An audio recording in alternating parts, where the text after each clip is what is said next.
컨설팅 연구소 소장 회원 이충훈입니다. 회원의 시사 이야기, 오래간만에 시사 이야기를 하나 해드리려고 하는데요. 요즘 각종 언론 지상에 보면 뭐 검찰 개혁이라 하죠. 검찰 개혁이라 말하는데, 뭐 늦은 감이 있지만 또 회원 컨설팅 연구소가 또 각종 인권에 관련된 이야기도 하고 있으니, 즉 인문학 상담, 즉 인생 상담하는 것도 있으니 또 여러 가지 시사 이야기를 하는데, 오늘 검찰 개혁에 대해서 과연 회원 컨설팅 연구소 입장을 어떻게 생각하느냐에 대해서 제가 살펴봐 드리도록 하는데요. 사실 제가 또 사법고시 또 시험도 준비를 해왔고, 또 뭐 1차, 2차까지 합격을 한 사람 입장에서, 또 법을 시키면 그런 말 뜻은 법을 시키지 않은 사람 입장에서 검찰 개혁의 바람직한 방향이 뭔지에 대해서 한번 살펴보도록 하는데요. 이 개혁이라는 말을 한번 그대로 보면 이런 뜻이가 돼. 개혁을 고칠 개자고, 혁자는 뭐 가죽 혁자잖아요. 가죽 혁. 가죽을 고친다. 시키면서 가죽을 고친다는 말은 가죽을 편다는 의미잖아요. 그렇죠? 뭐 예를 들어서 어떤 짐승을 잡으면 가죽이 있으면 이렇게 돼 있으면 딱 펼친다는 거죠. 펼친다. 이게 바로 개혁인데, 사실 보면 개혁이란 말은 그러잖아요. 뭐 사전 찾아보면 어떤 제도가 어떤 일이 처리된 것 중에 잘못된 것을 바로 고친다라고 해요. 바로 고친다라고 되는데, 그러면 고친다는 게 과연 검찰이 개혁이라면 검찰이 지금 하고 있는 일이 뭔데 자꾸 이렇게 온 나라가 다 이 시키면서 검찰 개혁이 지금 몰두하다 보니 여러 가지 뭐 코로나도 뭐 예방 영시 경제도 어려운데 왜 자꾸 검찰 개혁이냐 자꾸 이 말이 나오는지 좀 저도 이상한데, 다만 저는 법을 전공하는 사람 입장에서 그러면 검찰 개혁의 바람직한 방향에 대해서 살펴보면, 그러면 검찰이 과연 무슨 일을 하느냐 살펴보면, 일반적으로 검찰 청법을 보면 그렇게 세 가지를 의미를 나누고 있어요. 첫 번째는 어떻게 범죄를 수사를 하고, 두 번째는 이 범죄를 수사를 하면 수사해 갖고는 아무거나 할 수 없잖아요. 그렇죠? 그러면 법원에 일하는 사람이 죄를 지었다고 벌을 달라고 법원에 소를 제기하는 거죠. 소를 제기를 하고, 제기하면 끝까지 또 공소를 유지하는, 공소를 말하면 소를 제기한 거를 끝까지 끌고 간다, 유지하는. 그럼 세 번째는 뭐냐? 이와 같이 재판의 결과를 받으면 이와 같이 법을 집행하는 권한을 갖고, 요 세 가지가 크게 검찰이 하는 일이죠. 그죠? 이 말은 뭐냐면 상권 분립 중에 하나죠. 예를 들어서 우리가 입법, 사법, 행정이라면 통상 그런 말이잖아요. 그렇죠? 입법부에서는 법을 만드는 것을, 행정은 이 법을 만드는 것을 집행하잖아요. 그렇죠? 그럼 집행하는 과정에서 누가 법을 제대로 안 지키면 행정기관에서 마음대로 처벌할 수 없잖아요. 그러니까 사법적 법원의 허락을 받아서 요 사람이 이렇게 잘못했으니 이렇게 벌을 하겠다고 법원에 허락을 받은 거죠. 허락을 받으면 이제 바로 그대로 집행하는 역할을 하는데요. 그럼 여기서 뭐 검찰 개혁이란 말이 왜 나왔을까요? 저는 그런 생각합니다. 그 검찰 개혁이라는 말이 현재 보면 그저께 대통령께서는 아마 이런 얘기를 한 것 같아요. 뭐 윤석열 총장의 그 징계가 잘못됐다라고 하니, 법원에서 징계 잘못됐다 하니까 대통령도 사법의 판단을 존중한다. 그렇지만 검찰청에 대해서는 뭐라고 얘기를 하냐면, 절제된 검찰권을 행사하기를 원한다라고 표현을 한 것 같아요. 뭐 그 청와대 대변인이 한 역할을 보면 이 절제된 검찰권을 행사를 하라라고 그런 많대요. 이 절제된 검찰권 행사라는 말은 아까 제가 세 가지를 말씀드렸잖아요. 첫째, 범죄된 범죄의 수사를 또 소를 제기하고 유지한다는 거죠. 요 두 가지를 절제된 검찰권을 행사해라. 바로 그런 게 쉽게 말해서 이 우리가 행정법에 보면 행정행위라 보면 두 가지가 있거든요. 우리가 기속행위가 있고 두 번째는 재량행위가 있거든요. 재량행위 있는데 이 말은 뭐냐면 기속행위라는 어떤 요건이 갖춰주면 반드시 어떻게 해야 된다. 예를 들어서 우리가 1+1은 2라 나오잖아. 결과가 나온다면 이같이 기속행위라는 것은 반드시 그런 요건을 갖춰주면 바로 그렇게 해야 된다는 기속행위고, 재량행위란 말은 어떤 요건을 갖춰져 있다고 하더라도 이러한 행위를 안 할 수 있는 거 바로 그런 거거든요. 아까 말한 대로 통상 범죄 수사는 대부분 하겠죠, 그렇죠? 그러나 벌을 주려면 법원에다가 이렇게 법을 주겠다고 청구하는 거죠. 청구하는 거를 바로 기소를 하는데, 기소를 안 하는 게 바로 기소유예라는 게 있거든요. 기소유예.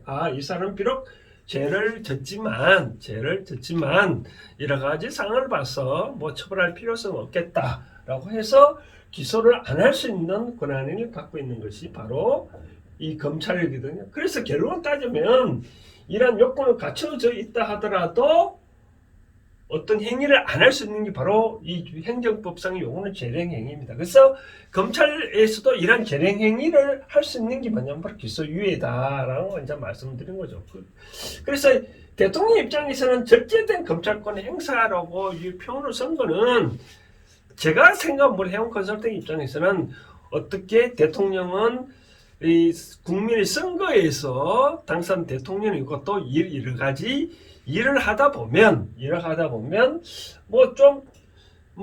쉽게 왕가를 보면 마음대로 옛날에 루이 14세라고 보면 짐이 곧 왕이다라고 하잖아요, 그렇죠? 짐이 곧 왕이다.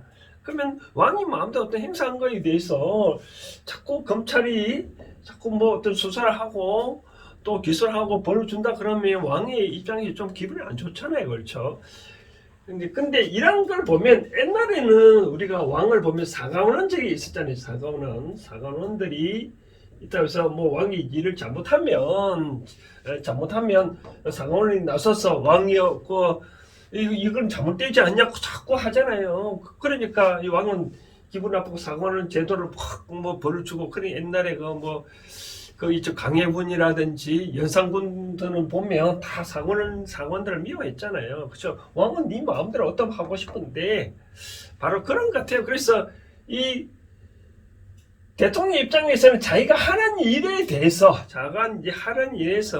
검찰권에 대해서는 이 재량행위 기소유예 등등이 있으니까 비록 죄를 지었다 하더라도 좀 내버려 둬라, 바로 그런 뜻인 것 같아요. 옛날에 박근혜 대통령 입장에서 자기가 대통령이 됐으면 대통령 됐으면 나름 여러 가지 일을 다 하고 싶잖아요. 그런데 국정원이 댓글을 달았다고 이걸 댓글을 다는 걸 자꾸 조지니까 대통령 입장에서는 좀 깨름직하잖아요. 내가 비록 대통령이 됐는데 왜 자꾸 지나간 이런 걸 자꾸 검찰에서 자꾸 조사를 하려고 하느냐, 좀 기분 안 좋잖아요, 그렇죠? 그러니까 대통령 입장에서는 절제된 검찰권 행사 좀 하지 말라라고 한 것 같아요. 그리고 또 최근 대통령 그랬잖아요. 울산의 시장이라든지 한전 원전 수사라든지 자기가 아끼는 법무장관 자꾸 수사를 하니까 대통령 입장에서 별로 기분 안 좋겠죠. 그런 거를 비록 원칙은 법에서는 좀 잘못됐지만 내가 대통령 하나 있는 한 대략 관련된 데를 좀 수사하지 마라. 그게 바로 절제된 검찰권 행사를 자꾸 하는데 안 하다. 그러면 바로 이런 것이, 그러면 이제 이 대통령 입장에서는 자꾸 수사를 하려고 하니까 절제된 검찰권 행사를 좋겠다라고 하는 거고, 그다음 이제 일반 시민들 입장에서는 보면 그렇잖아요. 우리가 소송 당사, 제가 과거에 이 사법고시 공부할 때 검사의 어떤 지위를 따져봤을 때 지위가 뭐냐면 아까 말한 대로 검찰 수사, 어떤 범죄 수사, 공소 제기, 또 법의 집행인데 마지막에 어떤 뭐고 지위가 있냐면 제가 배울 때는 인권을 보호한다라고 인권을 보호한다는 말이 있거든요. 쉽게 말해서 뭐 경찰, 사법경찰들 어떤 조사를 하는데 밤새 조사하고 등등 하잖아요. 근데 이런 소위 원고와 피고가 있다면 원고는 이제 검사가 되고 피고 즉 범죄자의 인권을 보호할 의무가 있다라고 그렇죠 배웠는데 제가 보면 검찰청법에도 보면 읽어보면 이런 내용이 있습니다. 검사는 그 직무를 수행할 때 국민 전체에 대한 봉사자로서 헌법과 법률에 따라 국민의 인권을 보호하고 적법 절차를 준수하며 정치적 중립을 지켜야 하고 주어진 권한을 남용해서는 아니 된다라고 되네. 그래서 아까부터 들어봤죠, 그죠? 국민의 인권을 보호할 의무가 있다라고 법리 인권을 의미를 하는 거 보면 제가 어떤 벌을 제가 어떤 비행기를 자주 타다 보니까 1인 1이 있어가지고 제 때문에 그렇게 했는지 모르지만 제가 비행기 타다 보면 제일 기분 나쁜 게 뭐냐면 보안 검색이거든요. 보안 검색하는데 손을 자꾸 벌리라고 뭐 여러 가지 검사하잖아요. 그건 내가 한마디 했어요.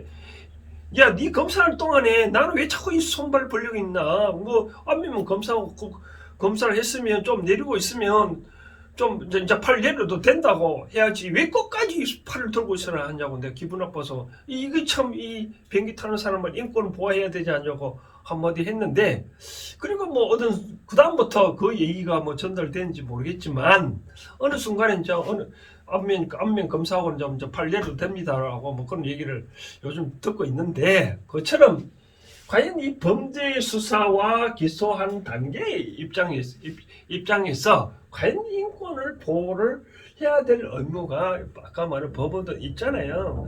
저는 개인적으로 생각하고는 이 우리나라도 그런 얘기를 하고 싶대요. 뭐 어떤 얘기냐면 우리 보석제도 시킨 보석제도는 뭐냐면 외국에 뭐 영화 같은 거 보잖아요. 뭐 비록 죄를 저질렀더라도 보석금만 내면 언제든지 뭐 출퇴근해가지고 검사 조사받고 소송받고 나중에 제가 확정되면 뭐 감옥소로 가잖아요. 그렇죠? 구치소로 가잖아요. 그렇죠? 근데 우리나라는 처음부터 이 조사할 때부터 끝까지 뭐 재판이 확정될 때까지도 계속 구금을 하잖아요. 이런 것들이 좀 인권한데 뭐 잘못됐지 않냐 또 과거에 조사해 보면 뭐 밤샘 조사를 한다든지 근데 이런 것들을 이제 일반 사람들의 입장에서는 이런 관행들을 개혁할 필요가 있지 않냐라고 그렇게 보는 것 같아요. 그러면 과연 이런 개혁들을 봤었을 때 그러면 지금 정부 여당에 하고 있는 게 검찰 개혁이 절제된 검찰권 행사를 하도록 하는 게 바로 검찰권 발행지 개혁인지 조사를 좀 생각할 필요가 있지 않겠나 그런 생각이 돼요. 물론 뭐 대통령 5년제 입장에서 마음껏 패널 하려면 자기가 관계되는 거는 일절 조사를 하는 것이 진정한 검찰인지 아니면 이 죄를 저지른 것도 조사를 해가지고 내버려 둬야 그들을 조사를 해야 되는 것인지 이건 우리 국민들 판단하기 나름이지 않겠냐 싶습니다. 그래서 제가 생각하고 싶은 거는 이 개혁은 자꾸 본부장을 대통령이랑 뭐 검찰 개혁을 한다는데 이렇게 개혁이라고 말로 하지 말고 쉽게 말해서 아까 제가 말씀드렸잖아요. 검사는 어떻게 헌법과 법률에 따라 그 권한을 행사한다니까 국회에서 법을 만들면 되거든요. 이번에 뭐 법에 보니까 오늘 뉴스를 보니까 이 수사를 아예 하지 말고 기소만 할 수 있도록 이렇게 한다고 이 수사권을 없앤다라고 하는데 쉽게 말해서 뭐 입법부가 요즘 여당이 장악하고 있으니까 보기 싫으면 수사를 하지 말라고 할 수도 있잖아요. 그렇죠? 그러니까 왜 자꾸 검찰권 개혁한다는 말이 좀 저는 이해가 안 되는 대목 중에 하나고 정부 여당의 입장에서 검찰 개혁하는 게 이해가 안 되는데 저 같은 입장에서 검찰 개혁을 한다는 말은 이와 같이 인권을 보호하고자 하는 이런 문제를 차원에서 어떻게 초점을 바꿔가지고 즉 이 정부 여당에서 한다면 현재 그 뭐 검찰권 행사가 이렇게 잘못되고 있으니 이러한 사항을 고칠 필요가 있지 않냐라고 그런 쪽으로 자꾸 국민들의 호응을 어떤 알리고 그렇게 해야 참 검찰 개혁이 필요하구나라고 생각하는데 좀 사실 좀 안타까운 그런 얘기를 저희 입장에서 좀 그렇습니다. 그래서 저는 이런 문제에서 종합적으로 살펴봤을 때 제가 언젠가 도덕경에 한 구절 설명을 했잖아요. 유무상생이라는 얘기를 했는데 유와 무는 서로 상생을 한다 했잖아요. 쉽게 말해서 하늘이 지가 아무리 맑다고 하더라도 계속 맑기만 맑으면 어떻게 한다나요? 하늘이 결국은 쪼개질 것이고 땅이 단단한다 하더라도 지가 항상 단단하기도 한다 하면 땅도 갈라질 것이고 또 마지막에 또 정치가 있잖아요. 정치가 너무나 정치스럽다 하면 국민이 반란을 일거다 그런 말 있잖아요. 그래서 뭐 최근에 몇 년 전에 뭐 검사가 뭐 했다 뭐 잘못했다 하면 검사스럽다는 말이 있잖아요. 그래서 과연 이 해운 컨설팅 입장에서 검찰 개혁은 제가 이제까지 설명했었잖아요, 그죠? 이와 같이 하는 것들이 진정으로 뭐 검찰 개혁인지 제 유튜브 방송 듣는 분들은 그런 생각할 거예요. 이런 부분에 대해서는 검찰 개혁할 필요 없고 뭐 현재 모든 범죄 수사는 법과 헌법에 따라 무조건 죄를 지은 사람은 무조건 처벌해야 된다고 생각하는 사람은 내버려 두면 되고 그렇게 처벌할 수 있도록 제도적으로 보완하면 되는 거고 그 다음에 인권 보호하는 차원에서는 뭔가 잘못됐다 그러면 법상 강제적으로 다 무조건 이렇게 보석 제도를 허용할 필요가 있지 않나 뭐 그런 얘기를 하고 싶네요. 그래서 저는 해운 컨설팅 입장에서는 이 두 가지 문제를 어떻게 잘 조화를 해야 되고 어떻게 잘 해결할 건가 그것이 진정한 검찰 개혁이지 않냐로 생각되어집니다. 해운의 시사 얘기 오늘은 검찰 개혁에 대해서 제 입장에서 한번 살펴봤습니다. 오늘은 여기까지 하겠습니다. 감사합니다.